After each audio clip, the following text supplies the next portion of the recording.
जब सिंधिया जी ने चुपचाप जनता के पीछे जाकर, जनता से छुपकर भाजपा के साथ 500 करोड़ का सौदा किया, और उस समय कमलनाथ जी ने चेतावनी दी थी कि कोरोना महामारी आ रही है, हमको बिल्कुल ध्यान देना पड़ेगा। लेकिन मामू शिवराज जी ने बात नहीं सुनी और कोरोना महामारी के कारण तबाही कितनी हुई आप सब मेरे से बेहतर जानते हैं। और मैं आप सबसे अर्ज करना चाहता हूं, कलावती भूरिया जी को आप सबकी सेवा करने के लिए पूरे 5 साल नहीं मिल पाए, लेकिन आज कांग्रेस पार्टी ने भाई महेश पटेल जी को टिकट दिया है। आपने उनके भाई मुकेश जी की शैली देखी है। आप सब महेश जी को भी जानते हो। जितनी तेज तर्राट कलावती जी थी, उतने ही तेज तर्राट और उतने ही मेहनत के साथ महेश भाई भी आपकी आवाज उठाएंगे। और देखिए, स्पष्ट बात है, जो यहां से चुन के आएगा वो जनता की आवाज भोपाल के सदन में आप सबकी आवाज बनकर जो आपके मुद्दे हैं, जो आपकी पीड़ा है, जो आपकी समस्या है, उन मुद्दों को भोपाल के सदन में, प्रदेश के सबसे बड़े सदन में उठाएगा। और आप एक पल के लिए सोचिए, अगर भाजपा का विधायक यहां से बन के जाता है तो वो तो कहेंगे सदन में, वाह मोदी जी वाह, पेट्रोल हो गया 115, वाह मोदी जी वाह, डीजल हो गया 100 रुपए, ये तो तरक्की कर रहे हैं। लेकिन अगर कांग्रेस का विधायक यहां से जीतता है, अगर महेश भाई आपके विधायक बनते हैं, तो हम पूरे मध्य प्रदेश में एक ही आवाज के साथ ये बात पूरे मध्य प्रदेश में गूंजेगी कि आज जो जनता जोबट की है, चाहे युवा हो, चाहे किसान हो, चाहे व्यापारी हो, इस बात से परेशान है और इस बात से नाराज है कि जो बड़ी बड़ी बातें भाजपा के लोग 7 साल पहले कहते थे, जब सरकार मनमोहन सिंह जी की थी, जब कमलनाथ जी केंद्र मंत्री थे, जब हम सबके आदिवासी नेता कांतिलाल भूरिया जी केंद्र मंत्री थे, जब पेट्रोल के दाम 55 रुपए होते थे, कितने 55 रुपए थे, जब डीजल के दाम 45 रुपए थे, उस समय भाजपा के लोग जोर जोर से कहते थे,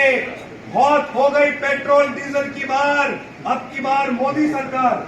जनता को लगा मोदी जी आएंगे, अच्छे दिन लाएंगे, महंगाई कम करेंगे, तो जनता ने मोदी जी को एक बार नहीं 2 बार इस देश का प्रधानमंत्री बनाया। और आज जो पेट्रोल 115 हुआ है, जो डीजल 100 के पार हुआ है, वो किसकी देन है? लेकिन भाजपा के मंत्री आएंगे आपके पास और कहेंगे आज की महंगाई नेहरू जी की देन है। शर्म करो भाजपाइयों, शर्म करो। लेकिन सुनो, अगर कोई भाजपा का मंत्री ऐसा बयान देगा तो पता करना पड़ेगा कि जब कांग्रेस ने देश को आजाद किया था 55 रुपए, 67 साल में डीजल बढ़ा 45 रुपए, और अकेले मोदी जी के 7 साल में मोदी जी ने महंगाई इतनी बढ़ाई जितनी 15 प्रधानमंत्रियों ने 67 साल में नहीं कर पाए। वो काम मोदी जी ने 7 साल में करके दिखा दिया। बात समझनी पड़ेगी आपको।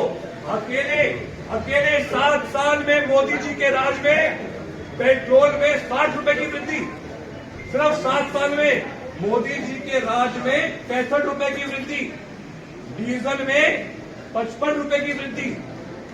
तो आखिर आज ये बात स्पष्ट हो गई है, जो आज महंगाई की मार आम आदमी पर पड़ रही है, ये सिर्फ और सिर्फ भाजपा की देन है, मोदी जी की देन है और शिवराज मामू की देन है।